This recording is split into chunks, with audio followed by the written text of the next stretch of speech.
నా పేరు చైతన్. నేను యంగ్ ఇండియా ఫ్రెటర్నిటీ నుంచి వచ్చాను. ఇక్కడ ముఖ్య అతిథులు సూర్యారావు గారిని సంబోధిస్తున్నాను. ఆయన చాలా మన విశాఖపట్నంలో ఉన్న న్యాయాన్ని అంతా చాలా బాగా చూసుకుంటున్నారు. అండ్ ఈశ్వరరావు గారు మన చట్టాన్నంతా ఈశ్వరయ్య గారు చాలా చట్టాన్నంతా బాగా చూసుకుంటున్నారు. మాకు సదవకాశం ఇచ్చినందుకు చాలా ధన్యవాదాలు. ఇంత అందరం చాలా చిన్నవాళ్ళమే, 20 సంవత్సరాలు కూడా ఎవరికి ఉండవు. కానీ ఇంత మంచి పనులు చేయడానికి మాకు ప్రోత్సహిస్తూ ఇంత స్టేజ్కి రావడానికి మా జనాలందరికీ చాలా ధన్యవాదాలు తెలుపుతున్నాను. అండ్ హెల్పింగ్ హ్యాండ్స్ వాళ్ళు మాకు ఛాన్స్ ఇచ్చినందుకు చాలా థ్యాంక్స్ చెప్పుకుంటున్నాను. Thank you.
ఓకే, ఒక్కసారి 1 2 3 అనగానే నాన్ స్టాప్ గా క్లాప్స్ ఇవ్వాలి.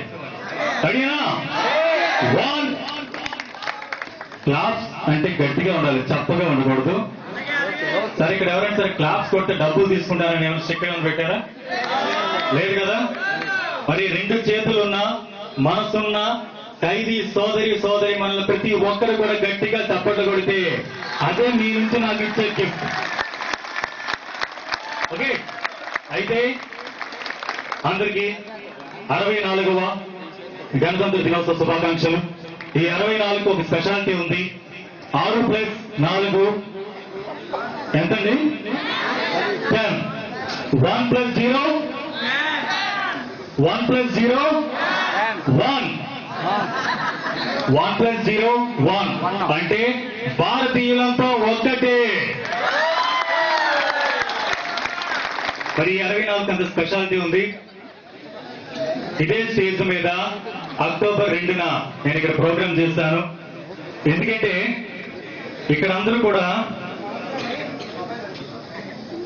12 సంవత్సరాలుగా ఈ మిమిక్రీ వృత్తిని నమ్ముకుంటూ అనేక ప్రోగ్రామ్స్ చేస్తున్నారు కాబట్టి నన్ను అందరూ మిమిక్రీ నరేష్ అంటున్నారు. అయితే ప్రోగ్రామ్ వెళ్లే ముందు మీరందరూ కూడా మీ చల్లని మనసుతో ఆశీర్వదిస్తారని కోరుకుంటున్నాను. అయితే మన ప్రోగ్రామ్ ఫస్ట్ జోక్ తో స్టార్ట్ చేద్దాం. ఇక్కడ పెళ్ళైన ప్రసాదులు అలాగే పెళ్లి కాని ప్రసాదులు చాలా మంది ఉంటారు కామెడీగా. అయితే జోక్స్ ఎక్కువగా ఎవరి మీద నుంచి క్రియేట్ అవుతున్నాయని ఒక ఆయన ఎంక్వైరీ చేస్తే భార్యల మీద నుంచి అని చెప్పేసి ఎంక్వైరీలు తేలిందండి. అలాగే చెప్తే లేడీస్ ఎవరు కూడా ఎక్కడి నుంచి వెళ్ళెవరు. మరి ఆ సందర్భాన్ని మనం ఎగ్జాంపుల్ గా తీసుకొని ఒక జోక్ క్రియేట్ చేసుకుంటే ఏ విధంగా ఉంటుందో చేసి వినిపిస్తాను. ముందుగా 6 గంటలకు ఇంటికి రావాల్సిన వ్యక్తి 5 గంటలకు ఇంటికి వచ్చేస్తే భార్య ఏ విధంగా బాధపడుతుంది? సుశీల సుశీల సుశీ ఈ ఆడవాళ్ళంతా ఏం చేస్తారు బాబు? ఉదయం 9 గంటలకు ఇంటికి వెళ్ళాడు, 6 గంటలకు రావాలి, 5 గంటలకు ఇంటికి వచ్చేస్తాడు, కనీసం తిన్నాడా ఉన్నాడా అని చెప్పేసి ఎవరు పట్టించుకోరు. సుశీల ఎక్కడున్నావు త్వరగా అనగానే పాపం లేడీస్ అనగానే ఇంట్లో వంటగదిలోనో పెరట్లోనో ఏదో సందర్భం బిజీగా ఉంటారు. మళ్ళీ వస్తున్నాడు మనోడు, సుశీల ఎక్కడో త్వరగా ఆకలేస్తుంది అనగానే మీకు ఆవిడ కోపం వచ్చేసి వెంటనే వంటగది పరిగెట్టుకుంటూ వచ్చేసి ఆయన చూస్తుంది. మరి ఆవిడ కోపాన్ని తట్టుకోవడానికి మనోడు రెడీగా ఉన్నాడు. మరి ఆవిడేమంటుంది?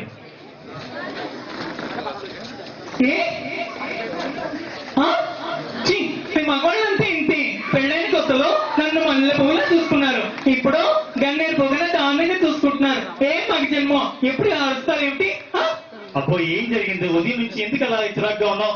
కాస్త ఆకలిస్తుంది, అన్నం పెట్టమంటే మొత్తం అంతా సాగదీస్తున్నావు. ఏం జరిగింది? మీకు తెలీదా? తెలియదే బాబు, ఏం జరిగింది చెప్పు. మన పక్క వీధిలో సుబ్బారావు ఉన్నాడు కదా? అవును ఉన్నాడు. ఏం చేశాడు? వాళ్ళ ఆవిడ్ని పువ్వుల్లో పెట్టుకొని చూసుకుంటున్నాడు. తెలుసా మీకు? పువ్వుల్లో ఎట్టుకొని చేసుకుంటున్నాడా? అవునే, వాటి మన సెంటర్ జైలు పక్కన పూల వ్యాపారం, ఉదయమంతా పూలు అమ్ముకుంటాడు, రాత్రికి మిగిలి తెచ్చి వాళ్ళ ఆవిడికి ఎట్టుకొని చూసుకుంటాడు. మరి నాదో కంచపాలెం దగ్గర కారపూల వ్యాపారం.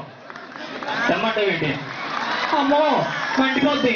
సరే నువ్వు అలా అంటే నాకు మండిపోద్ది. సరే సుబ్బారావు అన్నావు, వాళ్ళ ఆవిడ స్వప్న చాలా అందంగా ఉంటుంది కదా? ఎందుకు అలా అడుగుతున్నా? ఏమీ లేదే, నిన్న రాత్రి నా కళ్ళకు వచ్చింది. ఒక్కతే వచ్చిందా?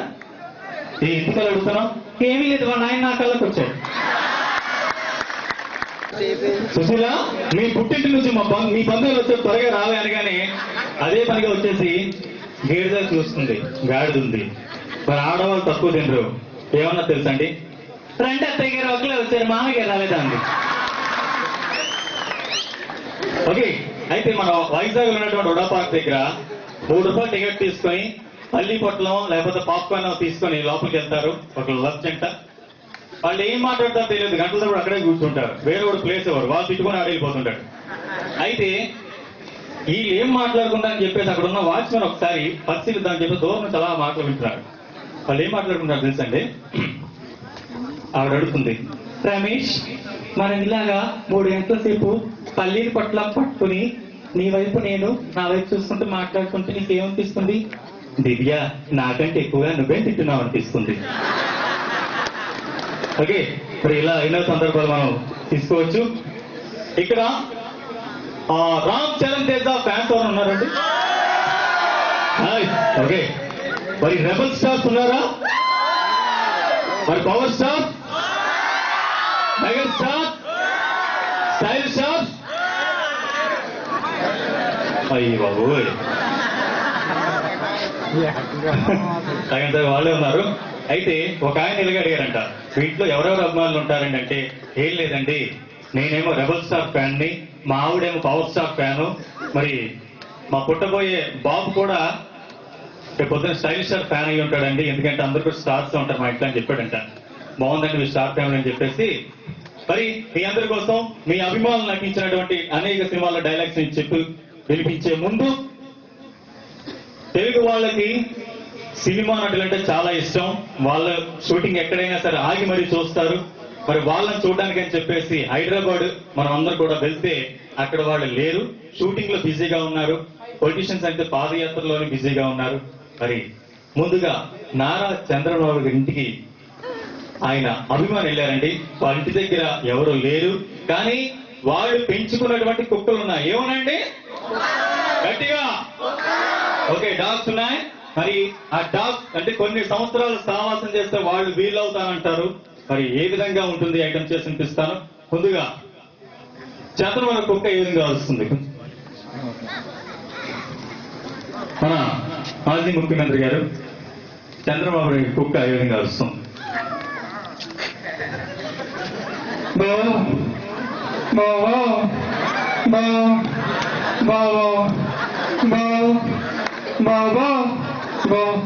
అలాగే మన దివంగత ముఖ్యమంత్రి చచ్చిపోయి ఎక్కడున్నారు కానీ వైఎస్ రాజశేఖర రెడ్డి గారు, మరి ఆయనకు ఒక విధంగా వస్తుంది.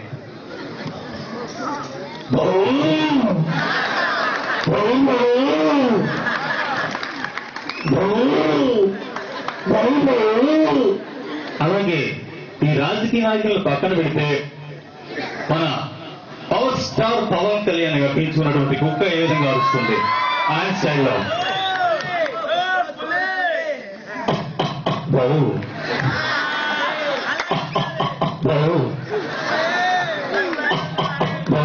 మరి జీవిత రాజశేఖర్ గారు, రాజశేఖర రెడ్డి గారు అయిపోయారు, జీవిత రాజశేఖర్ గారు, మరి రాజశేఖర్ గారికి ఒక విధంగా వస్తుంది.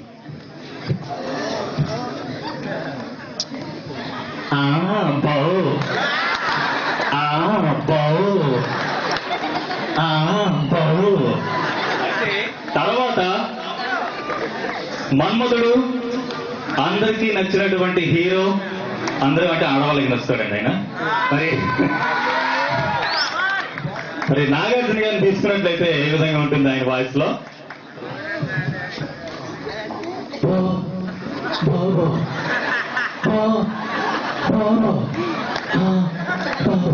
ఎందుకంటే మరి ఆయన వాయిస్ కి ఒక రీజన్ సరిపోతుందండి. మరి ప్రిన్స్ మహేష్ బాబు గారు నటించిన పోకిరి మూవీ ఎంత హిట్ అయిందో ఆ డైలాగ్స్ తో, మరి కుక్క ఆయన వాయిస్ లో అరిస్తే ఏ విధంగా ఉంటుంది?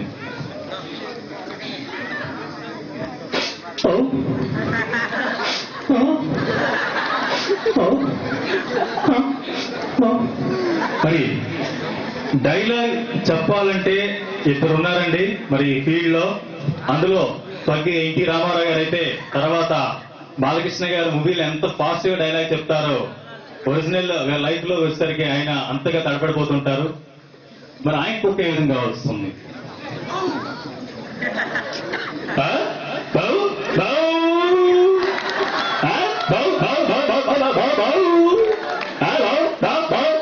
మరి అలాగే మన తర్వాత మన ప్రకాష్ రాజ్ గారు పెంచుకున్న ఒకే విధంగా వస్తుంది. అది కుక్కో తెలియదు, నాకు తెలియదు.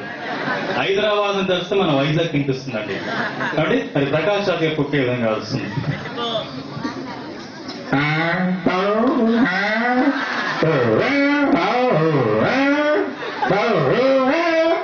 రెండు కుక్కలు ఒకసారి పోట్లాడుకుంటే ఎలా ఉంటుంది అలా ఉంటుందండి సౌండ్. అలాగే ఇక్కడ కబడ్డీ సినిమా చూసారా మౌంట్ టీవీలో? నైస్. అయితే అందులో జయప్రకాష్ రెడ్డి గారు అని చెప్పేసి ఒక కామెడీ విలన్ ఉంటాడు ఆయన. అర్థమైనా? చూసారా అదని? జయప్రకాష్ రెడ్డి గారు కబడ్డీ మూవీలో ఒక మంచి డైలాగ్ చెప్తారండి. ఆయన సమరసింహారెడ్డి ఇలాంటి సినిమాల్లో పవర్ఫుల్ డైలాగ్ చెప్పిన ఆయన కబడ్డీ మూవీలోని ఒక కానిస్టేబుల్ గెటప్ లో ఆయన మనకు కనిపించడం, ఆయన కామెడీగా చెప్తే ఏ విధంగా ఉంటుంది ఆయన వాయిస్?